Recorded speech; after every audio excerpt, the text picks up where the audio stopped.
नमस्कार, आप देख रहे हैं EIT न्यूज। मैं हूं वर्षा सिंह और अब रुक करते हैं आज की खबरों की ओर। पैसे लेकर भी नौकरी स्थायी नहीं करने का आरोप, फरक्का कॉलेज के प्रिंसिपल पर 10 लाख रुपए की धोखाधड़ी का मामला दर्ज हुआ। मुर्शिदाबाद जिले के फरक्का स्थित प्रोफेसर सैयद नूरुल हसन कॉलेज के प्रिंसिपल पर एक अस्थायी कर्मचारी को स्थायी करने के नाम पर लाखों रुपए की धोखाधड़ी करने का गंभीर आरोप लगा।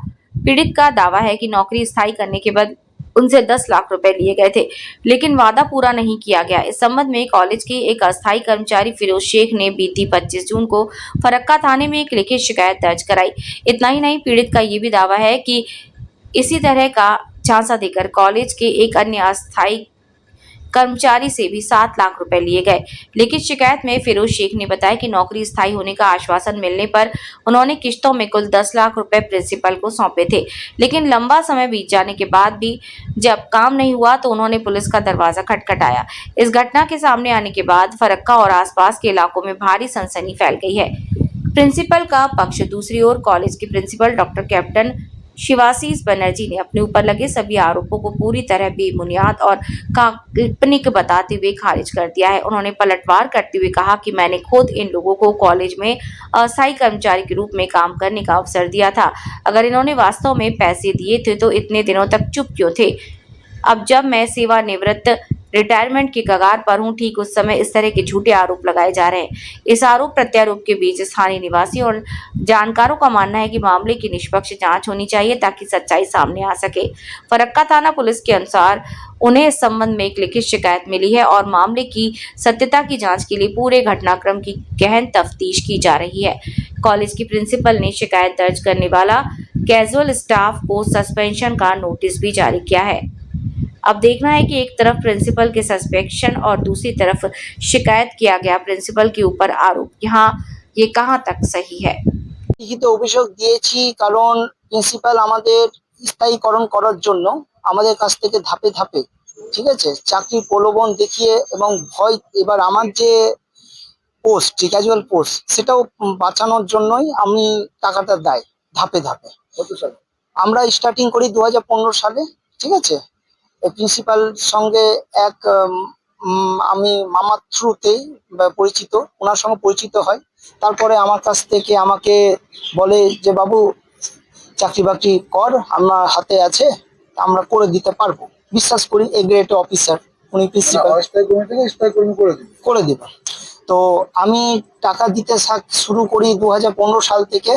সেখানে দিতে দিতে আমাকে 2020 সালে উনি পেপারস দেন অস্থায়ী কর্মচারীর। তারপরে আবার স্থায়ী 5 লক্ষ টাকা। তারপরে আবার সব পোস্ট গুলো আসার জন্য আবার আমাদের কাছ থেকে ধাপে ধাপে আমার কাছ থেকে 5 লক্ষ টাকা নেয়। কেমন যে আমাকে স্থায়ীকরণ করার জন্য। এবার যদি সেটাও না দেয় তো বলবে কি যে তাহলে এই টাকা ভুলে যা আর কলেজ থেকে বিদায় নে, এটা বলেছে। সেই চাকরি বাঁচাতে তখন আমি এই টাকা কষ্ট করে আবার দেয়। তারপরে এই এখন কি পার্মানেন্ট স্টাফ আছেন? না না, আমি ক্যাজুয়াল স্টাফই আছি। তো সেই ক্যাজুয়াল স্টাফ থেকে পার্মানেন্ট করেনি বলে কি অভিযোগ করেছে? হ্যাঁ। কোথায়?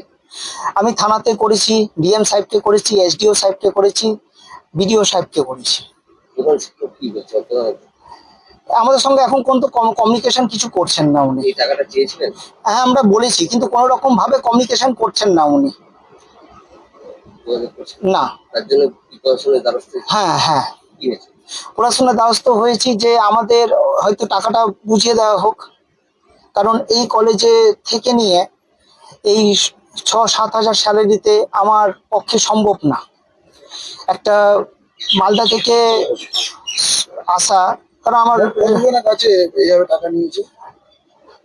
আমার জানাতে আছে আরেকজন আলামিন হক, ঠিক আছে, আমার পাশে আছে, ইনার কাছ থেকেও 7 লক্ষ টাকা নিয়েছে পার্মানেন্ট করার জন্য। এই আগে জয়েন করেছে আমার, আমি জানতে পারলাম, তারপর একে বললাম, তখন ঠিক আছে নিয়েছে। এক আমার শালাবাবুর নাম আছে মইনুল হক, ওনার কাছ থেকে, আর একটা আমার কাকাতো ছেলে লাগে রাশিক হোসেনের কাছ থেকে। এখন চাইছি আমাদের টাকাটা আমাদের রিটার্ন করা হোক। যে পার্মানেন্ট করার জন্য যে টাকাটা উনি আমাদের ছলে বলে ভয় দেখিয়ে নিয়েছে, সে টাকাটা পার্মানেন্ট পোস্টে আমাদের দেওয়া হোক। কি নাম? কলেজের professor Syed Nurul Hasan college. Principal নাম কত? আমাদের প্রিন্সিপাল নাম হচ্ছে ডক্টর ক্যাপ্টেন শিবাশিস ব্যানার্জি। উনি টাকা নিয়েছে? হুম। উনি কি সরাসরি টাকা নিয়েছে, কারোর মাধ্যমে নিয়েছে? প্রথমে ওনাকে টাকা দিয়েছিল আমার মামার মাধ্যম দিয়ে, প্রথমে দিয়ে, তারপর আমি নিজে যখন কমিউনিকেশন আমাদের হয়ে যায় তখন আমি ডাইরেক্ট গিয়ে ওনার হাতেই দেয়। ক্যাশ টাকা হ্যাঁ, ক্যাশ টাকাই দেয়। কোথায় নিতে? উনি বাড়িতে নিতেন। আর সবই ক্যাশের মাধ্যমে? সবই ক্যাশের মাধ্যমে। আপনার নাম? আমার নাম জাকির হোসেন। আপনার এই কলেজের আপনি আমি ক্যাজুয়াল স্টাফ। কত সালে জয়েন করেছেন? আমি 2020 সালে জয়েন করেছি। এখনো ক্যাজুয়ালি আছে? ক্যাজুয়ালি আছে। এর আগে তো আপনি বললেন যে কালী পূজার পরে আসবেন। হ্যাঁ, কালী পূজার পরে এসছিলাম, ঠিক আছে। তো আমার হাঁটু ব্যথা করছে আবার, ক্লিয়ার। তো স্যার তো এখন আমি যাবো 9 তারিখে যাবো এখান থেকে, ঠিক আছে। তো 9 তারিখে কিছু দিয়ে দেন 50 টাকা। ডাক্তার দেখানো, রিপোর্ট করা, অমুক করা, তমুক করা, আলবাল, তবে 7 দিন পরে আবার আসেন, বুঝতে পেরেছিস কিনা? কমসে কম এগুলো করে ফিরে আসি। হ্যাঁ, কবে ফের ফিরে আসবেন? ফিরে আসবো ধরলে 23 তারিখে ফিরে আসবো। 24 তারিখে মিটিং আছে একটা, 24-25-এর মধ্যে ফিরে আসবো। তখন তুই চলে আসিস। তো সব কমপ্লিট করে দিবেন তাহলে? না না, পুরো আর পারবো না ভাই, দেখি তো কত দিবেন? কতটা দিয়েছি তাও জানি না, সব লেখা আছে। তো আপনি দেখে নেবেন কত আছে বাকি, আপনি দেখে নেবেন, ঠিকই আছে। এখন দেখার সময়ও নাই। কত টাকা স্যার? কিছু 50,000 টাকা দিয়ে দেন। 50,000 টাকা দিতেন কি 20,000 টাকা দিতেন কমসে কম? 25 তারিখ, 26 তারিখ দেখাস, 27 তারিখে দেখাস, চলে আসতে পারি। 25 তারিখে খুঁজি, যেহেতু 26-27 তারিখ দেখতে